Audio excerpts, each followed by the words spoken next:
हरे कृष्णा। कहानियों की सीरीज जो हमारे जीवन को एक नया मार्ग दिखाती है और हमारे रास्तों को सुगम बनाती है तथा हमें चलना सिखाती है। तो इन्हीं कहानियों की सीरीज में एक और नई कहानी में आप सभी का स्वागत है। चलते हैं और कहानी शुरू करते हैं। ये कहानी है एक डाकू की, जो अपने इलाके का बहुत ही खतरनाक डाकू था। उस डाकू का नाम है गोवर्धन डाकू। ठीक है, वह डाकू इतना खतरनाक था कि उससे लोग बहुत भयभीत हो जाते थे। बहुत भयभीत, वो किसी को की भी हत्या करने में थोड़ा सा भी संकोच नहीं करता था। वो उनकी हत्याएं जल्दी जल्दी कर दिया करता था।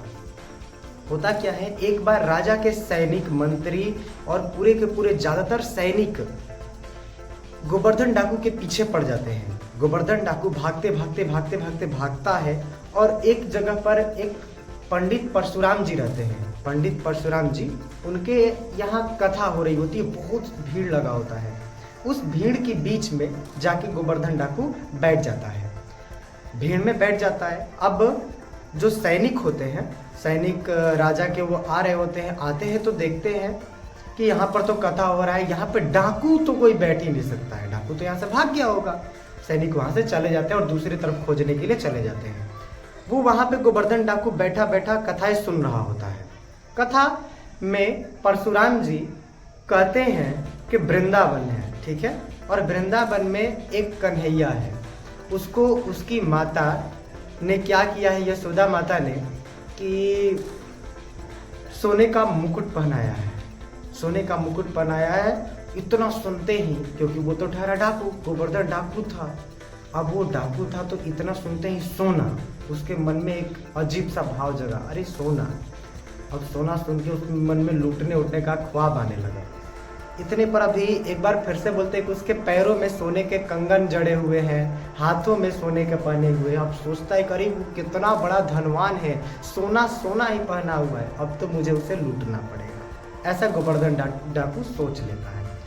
कथा धीरे धीरे करके कथा समाप्त होती है।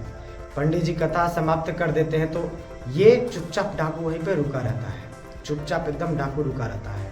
लास्ट में जब खत्म हो जाता है तो चाकू निकालता है और परशुराम पंडित जी के पास चाकू ले जाके उनके पास सामने रख देता है और बोलता है, अब तुम बताओ, लिख के बता दो, ये जिसके बारे में तुम कथा सुना रहे थे कि जो इतना सारा सोना लिए घूमता है, ऊपर से जाके वन में गैया चरावे गया है, गाय चराने चला गया है, उसका पता दो, माता का नाम, पिता का नाम, कहाँ रहता है, ऐसा पता दो मुझे, मैं जाऊंगा उसके पास। ये बोलते हैं कि तुम क्या करोगे जाके? बोलता है कि मुझे जाके वहां पे लूटना है। अब ये कहते क्या है, पता लिख के देते हैं, नाम लिख देते हैं कन्हैया, पिता का नाम नंद बाबा, माता का नाम यशोदा, कहाँ रहता है वृंदावन मथुरा, ऐसे लिखकर दे देते हैं। अब वो पता लिखता है और बोलता है, क्या नाम है? नाम एक बार फिर से बता दो। वो कहते हैं कि नाम है श्याम सुंदर। ठीक है, अब ये जो डाकू होता है गोवर्धन डाकू, वो उसके मन में रटा जाता है, श्याम सुंदर वृंदावन मथुरा, श्याम सुंदर वृंदावन मथुरा, श्याम सुंदर वृंदावन मथुरा, श्याम सुंदर वृंदावन मथुरा। ये रटते रटते रटते रटते वो वृंदावन की तरफ चल देता है। वृंदावन की तरफ जा रहा है, चले जाते जाते वृंदावन चला जाता है तो कुछ लोग गैया चरा रहे होते हैं। उनसे पूछता है, बताओ श्याम सुंदर की गैया कौन सी है? लोग बोलते हैं, सारी की सारी गैया श्याम सुंदर की ही है। ये सारी की सारी जो गैया है वो श्याम सुंदर की ही है।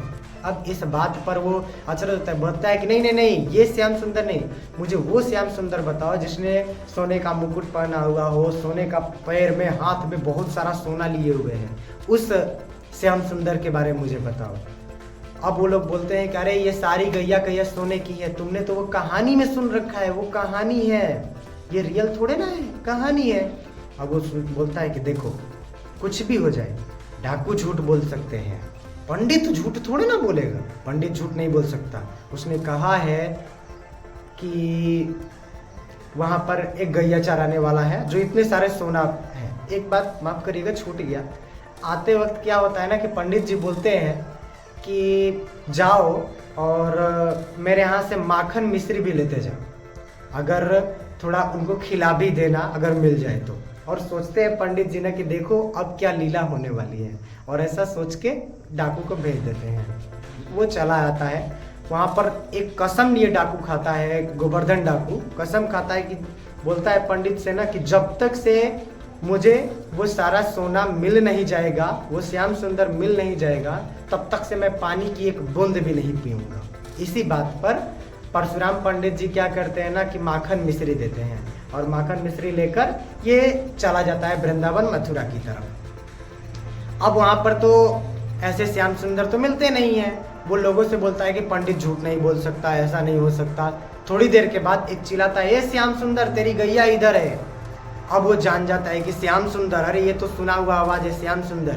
वो फटाक से न जाता है तो एकदम सेम जैसा परशुराम पंडित जी ने कहा था कि सोने का मुकुट पहना हुआ है, गले में सोने का पहना हुआ है, हाथ में सोने का कंगन पहना हुआ है, पैरों में पहना हुआ है सोने का, एकदम सेम वैसा ही दिखता है लड़का, सेम बालक दिखता है। अब वो बोलता है जाके वहाँ पे श्याम सुंदर के पास डाकू पहुँचता है और डाकू पहुँच के वहाँ पर उनसे बोलता है ना कि मुझे ये सारा का सारा सोना चाहिए, तुम जो इतने सारे सोना लिए हो ये सारा का सारा सोना अब मुझे दे दो। तो कन्हैया भी तो बड़े नटखट ठहरे ना, वो भी ऐसे कैसे देने वाले हैं, उनमें भी कम ऐसे थोड़े ना होता है, कितने को खेल खिला सकते हैं वो बोलते हैं ऐसे कैसे दे दूं। वो बोलता है कि अभी तक से तुमने लग रहा है कि मेरा नाम नहीं सुना है। डाकू तो था, मेरा नाम नहीं सुना है, सुने होते ना तो मेरे से ऐसा तो तुम बोलते ही नहीं।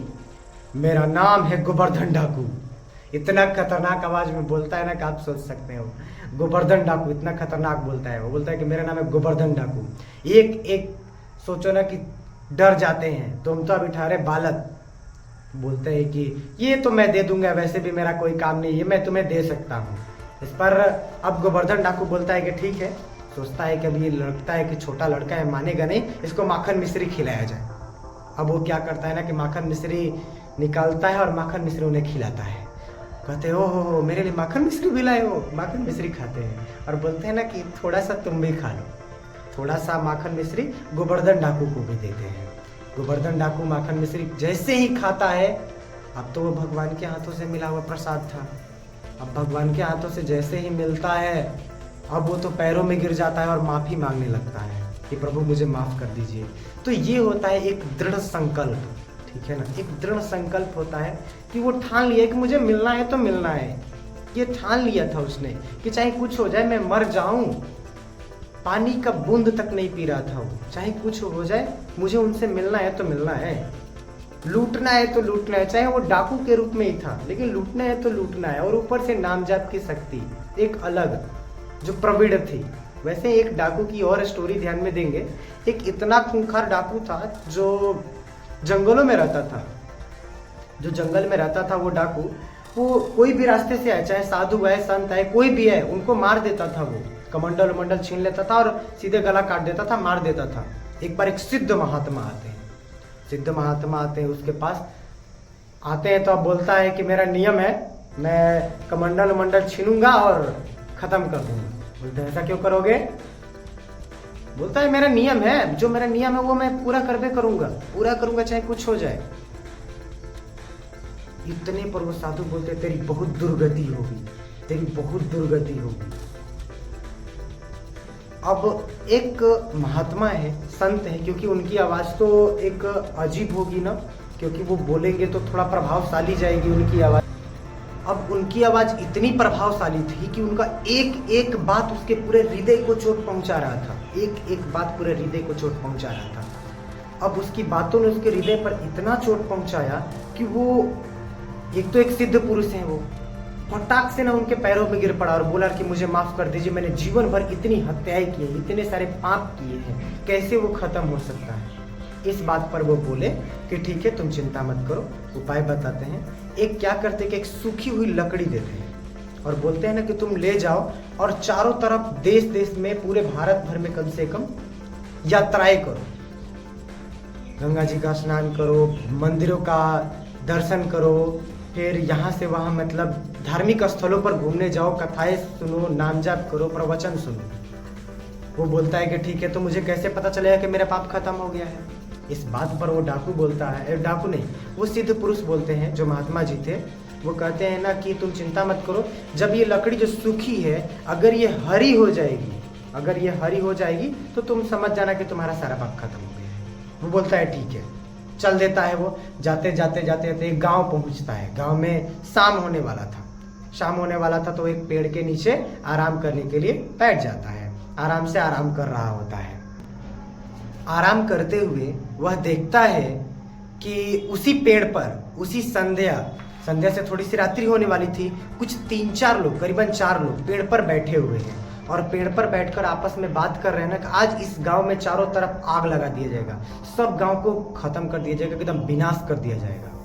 इस बात पर अब तो बेचारा वो सोचता है कि इतनी सारी हत्याएं तो किया हुआ हूँ, अब नहीं रुकूंगा, चलो रास्ते में जा ही रहा हूँ, और 2-4 जगह जाके कुंभ नहा लिया जाएगा, और 2-4 जगह जाके स्नान कर लिया जाएगा, और 2-4 मंदिर घूम लिया जाएगा, फिर देखा जाएगा क्या होता है। लेकिन अब इनकी तो हत्या करके ही रहूँ, अब ऐसे नहीं मानूंगा, इनको भी मार डालूंगा। वो फटाक से ना वहाँ से उठता है, खुद तो डाकू ठहरा ही, मारने में तो उसको देर लगता नहीं, उठता है और बोलता है कि एक एक करके नीचे उतरो। सबको धीरे धीरे नीचे उतरवाता है, सबको नीचे उतरता। अब इतना प्रभावशाली वो व्यक्ति था, डाकू इतना खतरनाक हो गया था कि हाथों से ही पकड़ के सारे डाकुओं का एकदम खात्मा कर देता है। सारे के सारे डाकू मर जाते हैं। वो जो रहते हैं डाकू या लुटेरे जो भी हो, जो पेड़ पर बैठे रहते, 3-4 रहते हैं, सबका सब मर जाते हैं। अब जैसे ही सब मरते हैं, अब वो तो कहता है कि मतलब एक तो चला था पुण्य करने, पुण्य के बीच में एक और पाप हो गया, ये 3-4 का और पाप हो गया, 3-4 की हत्याएं और भी हो गई, अब क्या करूं। तब तक से वो जो उसको महात्मा सिद्ध पुरुष ने वो लकड़ी दी थी, उस लकड़ी को उठाता तो देखता है कि वो लकड़ी हरी हो गई है। उसमें से जैसे उगने लायक होता है ना, कंची फेंकने लायक होता है, कंची निकलने लायक होता है, छोटी छोटी जो निकलने लायक हो जाती है, वो ऐसा निकलने लगता है। वो उसमें निकलने जैसा दिख रहा है कि वो अब उग सकती है, छोटी सी एकदम।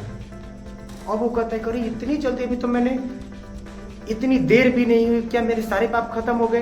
क्योंकि सिद्ध पुरुष ने कहा था कि अगर ये जो छोटी सी लकड़ी है, अगर ये हरी हो गई और छोटी छोटी अगर इसमें आने लगी कंची जैसे, तो तुम अब लेके आ जाना, समझ जाना कि तुम्हारे सारे पाप खत्म हो गए।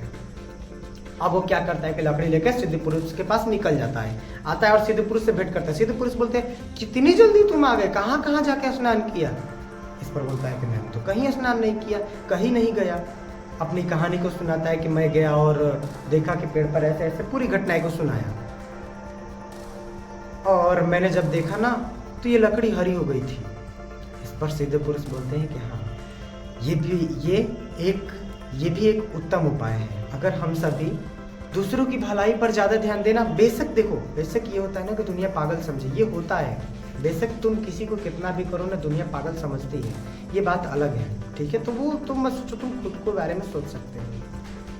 तो एक ये भी मार्ग है।